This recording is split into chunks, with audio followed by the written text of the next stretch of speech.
Ved håndtering af gnaver er det vigtigt at anvende engangshandsker. Det har nemlig vist sig, at der er en høj risiko for at udvikle allergi, når man arbejder med forsøgsdyr. Det her det er et makrolon type 3-bur, hvor i der må gå op til 8 mus. Når man skal skifte burene, så starter man med at flytte låget over til den rene kasse. Derefter tager man huset og en bidklods og flytter med over. Det er sådan, at hver anden uge der skifter vi huset, og hver anden uge der får de rent redmateriale.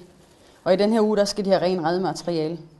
Og det gør vi for, at der hver uge kommer noget med til det rene bur, som dufter af de dyr, som bor der.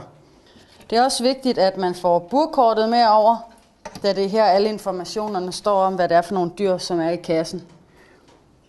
Når man skal håndtere en mus, så tager man den i halen, cirka midt på, og så flytter man den forsigtigt, sætter den ned. Det er vigtigt, at man ikke tager den ud i halespidsen, fordi der er halen mere sårbar. Så man tager midt på halen, så er det også der er mindst sandsynlighed for at blive bidt. Sådan. Så lukker vi igen, og så får dyrene lige en portion frisk redmateriale. Det lægger vi heroppe på buret, fordi så går tiden jo så godt med at trække den ned og bygge en ny rede. I øvrigt så kan man lige smide lidt foderpiller ned ved burskift, sådan så dyrene har lidt foder, de kan sidde og gnave af, mens de holder det i hænderne, hvilket de jo ellers ikke vil have mulighed for. Til sidst så tørrer vi lige buret af og tørrer hylden af, da der ligger rigtig meget støv i sådan nogle dyrerum.